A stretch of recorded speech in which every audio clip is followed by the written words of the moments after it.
Hello, you wonderful people, and welcome to another episode of Centric. This being a show where I talk about crime dramas that I watch. For today's episode, I'm going to talk about the latest episode of Bull. So this week's episode had a very interesting episode where basically this week's case revolved around a dude named, well, his name is James, but his real name is George, because apparently 18 years ago, his brother was part of a robbery that where the dude ended up dying. His brother was convicted, but the thing is, George was kind of brought up in this thing called a joint venture, basically meaning that because someone died in it, he could be kind of caught up in the same charges, even though he actually had no part in the crime itself. So he could have, caught up on murder charges just like his brother Rick. And so his brother called him like a few days after he got arrested, was like, "Hey, take the money and run." Because that's what was going to come down on him. But because the sucky thing is, like, all George did was he was in the car. He was dropping his brother off. It's like, "Oh, my brother's got to do some things." It's like, okay. He was listening to music and he fell asleep in the car, and things ended up being what they are. He had no idea, but that was part of this case, trying to figure out whether or not he knew, because it's like, oh, obviously, like, he was on the run, so he's kind of a fugitive and everything like that. He changed his identity and stuff like that. The sad thing is, he even started a family. He has a wife and 3 kids, and so it's a hell of a complicated situation. It's kind of interesting because Chunk and the wife Christine kind of kind of bonded a little bit. Like, obviously Chunk didn't go into it too much, but it's because, like, Christine was kind of like, it's like, okay, at first she was hurt because it's like, okay, obviously they got the wrong man, and then, like, in court George uses his real name, and it's like, oh my god, I don't know my husband, like, who is this person? But then, he's hearing the memories of their children and stuff like that, naming their children. It's like, oh man, it's so great. And then later on she finds out, oh, actually, like, their children's names aren't stuff that her and her husband came up with, like it being like the sweet story that she told in the episode. It turns out that it actually stems from his family, the name of his mom, his dad, as well as his brother. And so she ended up running out of the courtroom, and it's like, that sucked. I was like, because the moment, like, it's like, oh yeah, his mom's name is this, I'm like, I was like, it's your mom. And you can see it on his face. He was kind of like, and you can see, like, Christine kind of in the back being like, wait, what? Side note, I didn't realize this at the time. Like, I was trying to figure out the entire episode. I was like, why do I recognize the actor who plays George? And it's like, oh yeah, because he plays Mr. Freeze on Gotham. That's why I recognize you. Probably other stuff too, but I think that's the most recent thing I can probably remember him from, at least I think. The actress who plays the wife seems familiar too, who plays Christine seems familiar too. I just can't place it. So, like I said, it's just kind of an uphill thing, because it's just like all the stuff he did. But the whole point was kind of like, what was the term Bull used? I thought was kind of interesting. I think it was like, generosity, something like that. Basically, when someone tries to do good with their lives, no matter what kind of terrible cards life dealt them, they try to make the best out of it, no matter what the future might hold for them. Like, well, the future could be potentially bad. It's like, well, they don't look at it like that. They look at the new opportunities presented themselves. Even kind of taking Marissa, for example. Like, Marissa's kind of been dealt some terrible hands. Obviously, she grew up in the foster system. Like, her parents, she was adopted, but that wasn't a bad thing. I think she said she even kind of grew from it. Obviously, relationships. She's like, she hasn't always had the best relationships. She even had, some out there relationships and a Kyle, that old situation. But she's kind of grown from it. Her time with Homeland led to her creating the technology that they use for TAC, and basically led to her having her own business with Bull. So kind of using that mentality of like, well, look at George. What did George do after what he did? What happened? Like, even when he ran, he got a new identity. And what did he do? He built a great life for himself. He hasn't committed any other crimes. Then there was a whole aspect of like a potentially crime from his past. Basically, it was like, oh, stealing these electronics, like basically bought like a whole bunch of electronics knowing he wasn't going to be paying it off, meaning he basically stole it with the fake identity.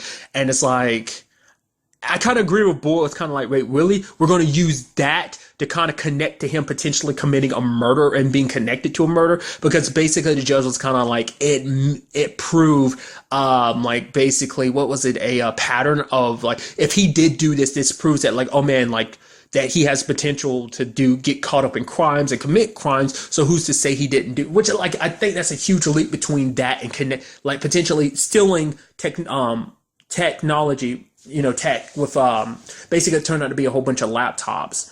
combine that and lead up to murder. I thought that was kind of an interesting leap myself, but the judge was kind of like, oh yeah, let's let it kind of play out some. But the thing I meant to bring up earlier was kind of bringing up is like the whole lying situation. Because Chunk says like for most people, there's like one lie that's super crucial and the others just kind of come out. Like it's not like you try to, it's that one lie that you start with. But obviously that's the whole thing about lying. Once you start with one lie, you have to make another lie to cover that lie. And it just, eventually it spirals out of control because you're so busy trying to lie for that one thing about who he was and so much else spiraled from it. Like obviously the naming convention for their children and stuff like that. So. Which, the reason I kind of brought it up earlier but kind of lost track of it, so I do apologize, is the whole aspect of why I talked about there being connection between Christine and Chunk. Because Chunk going through the same thing with Anna, the fact of the matter is he spent so much of her life lying to her, saying like, oh, I'm your uncle, not confessing that, like, oh, I'm your dad, but over the years probably lied more and more and more. It's like, oh, Uncle Chunk, and it's like, oh, how do you know mom, blah blah blah, did you know my dad? So probably stuff like that came up over the years, and so lie upon lie, and obviously Chunk is kind of dealing with the aftermath of that now, so.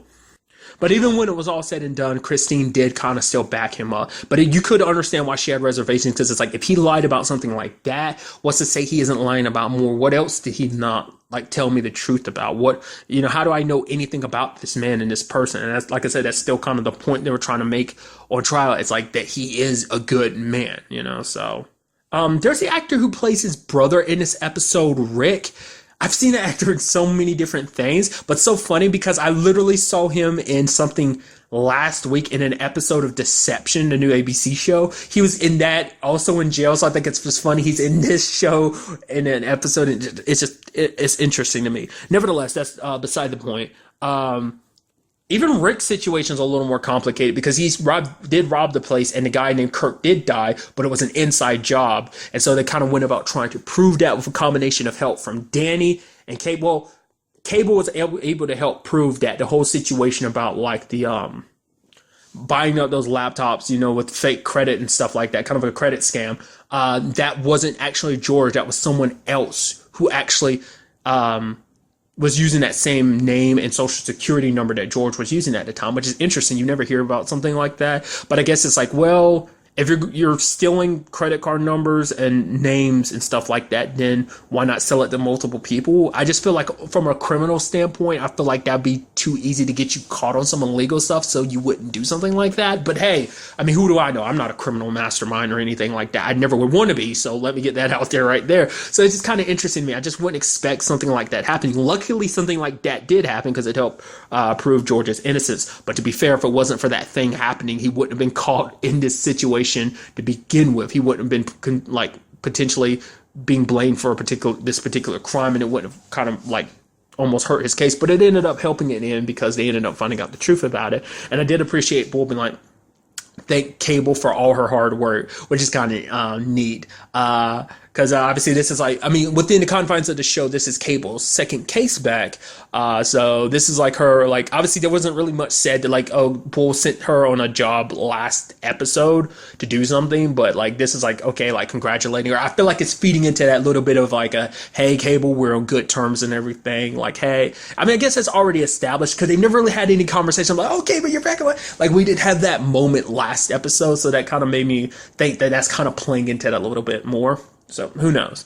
But nevertheless, the thing that Danny ended up finding out is that we saw recordings from the place that was getting robbed. One shows, obviously, when it was all said and done, it showed his George's brother Rick checking on the guy. So it's if you're trying to rob the place, why would you bother checking on the person, And then also, when he first came in, Kirk, the dude that died, had raised his hands before Rick had even pulled the gun out of his pocket. So that said, proved that there was more to this.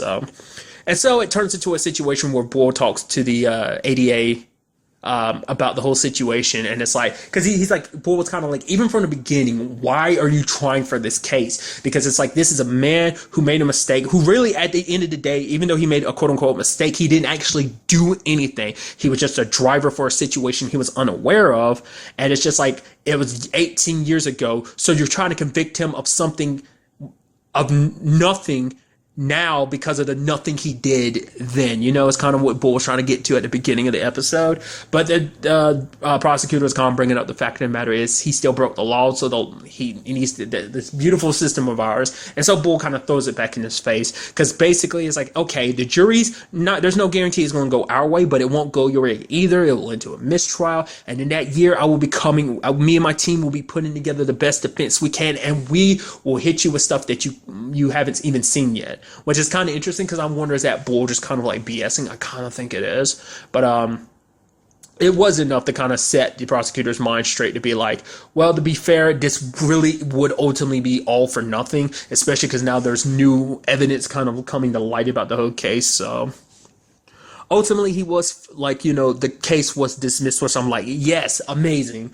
I was kind of worried about the whole situation with George and his wife, but he walks up to her. He's like, I know we've never met before, but my name is George Brown, and I want to marry you. I want to make my last name your last name. And they hug. And it's like, okay, good.